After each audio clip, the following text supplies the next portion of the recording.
Hi, welcome to a video series on New York City school budgets produced by New York City's Independent Budget Office.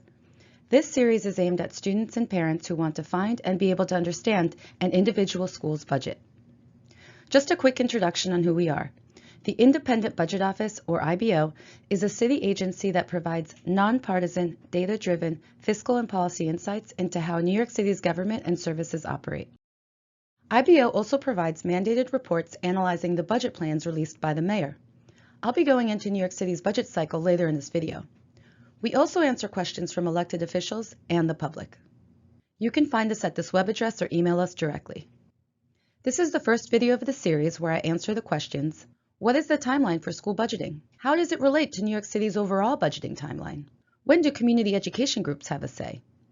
At the end of this video, you should be able to understand the timeline for when decisions that will eventually affect a school budget are made. I will review the timeline for school budgeting, as well as how the school budgeting timeline fits into New York City's overall budgeting timeline, showing you what events are happening at the same time. I'll also review the timeline for community involvement around school budgets specifically. This is by no means an exhaustive list on any of these topics. You're going to hear a couple of terms that IBO is providing explainer videos on as part of this video series. The first term is School Allocation Memo, or SAM. A school budget is funded through SAMs. SAMs can provide general funds or fund specific programs or professionals. The details of these allocations help clarify which funds a principal can use freely and which funds are earmarked for specific programs or activities. The largest school allocation memo most schools receive is called Fair Student Funding, also referred to as FSF. This is the largest source of funding a school receives. The last video in this series will review how FSF funds are calculated for your school to help understand why these funds may change from year to year. Let's get started. January is when the mayor releases the first version of next year's budget, called the preliminary budget. This will outline spending priorities and forecast revenue for the next 3 years. This will also establish the first proposal for what the budget should be for the Department of Education, the DOE. In February, City Council starts reviewing the preliminary budget. This is when schools will have the final adjustment made to their budget, although adjustments can be made all the way back to the start of the school year. I'll explain mid-year adjustments later on in this video. In March and April, the Council holds hearings with city agencies and the public to dive into the spending priorities of the preliminary budget. Anyone can sign up to testify at a hearing, including an Education Committee hearing. As City Council is doing this, schools are winding down their spending for the year. It would be important to discuss any new school spending with the principal before March. As City Council reviews the mayor's preliminary budget proposal, the Panel for Educational Policy, or PEP, reviews the DOE budget and the Fair Student Funding formula and decides whether to approve at its monthly meetings. The PEP is the closest organization New York City has to a school board. You can review who is in the PEP and what kinds of decisions they make in our glossary or on the DOE website. In April, school budgets continue to wind down and summer planning begins.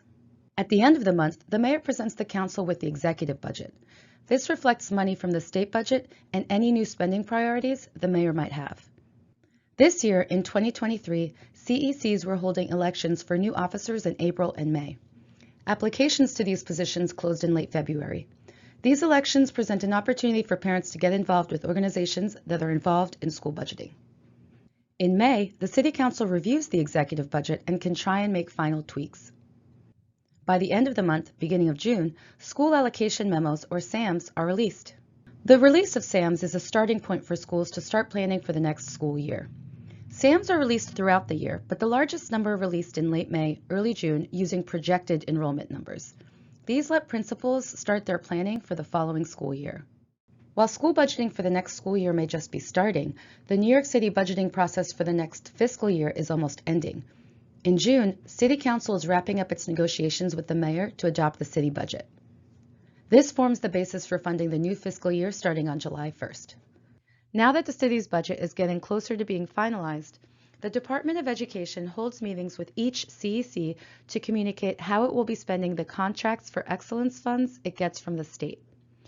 As part of school budget planning, school leadership teams, or SLTs, meet with principals to ensure a school budget as currently envisioned supports a school's comprehensive educational plan, the CEP. These June SLT meetings are an important opportunity for members of the school community to make their priorities and issues known.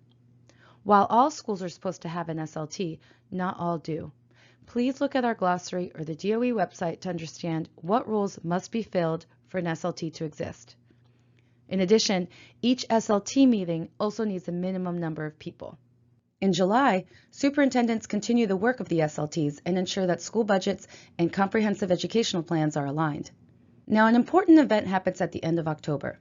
On October 31st, enrollment is finalized for schools. What does this mean? This means that the number of students recorded in a school on October 31st is going to inform FSF, a per-student funding formula that most schools receive. FSF uses projected enrollment numbers when first allocated. The actual enrollment of a school is determined by who is attending that school on October 31st. This enrollment number is going to have effects on the school's budget when mid-year adjustments are made. Some adjustments to school budgets can be made through an appeals process. In February, final adjustments are made to school budgets based on the enrollment that was recorded on October 31st. This can mean that if actual enrollment exceeded or was higher than projected enrollment, a school might see its budget increase. However, if actual enrollment is less than projected enrollment, a school might see its budget decrease. School budget decreases have been avoided in the past several years as of 2023, but that might not be the case moving forward. Starting in November, some adjustments to school budgets can be made through an appeals process. Adjustments are made to school budgets based on the enrollment that was recorded on October 31st and February, but schools can start appealing in November or earlier in certain limited cases. November and December are heavy on capital planning as council members visit schools and the SCA meets with CECs to present amendments to their capital plan. In January, we get back to the start of the New York City budgeting cycle when prelim is released and negotiations to set spending priorities and finalize a yearly budget begin. For a list of websites and other resources you can review, please see this video's YouTube page. Thank you for watching, and please leave any remarks that you have in the survey below. In the next video, you can find out how to find your school's budget.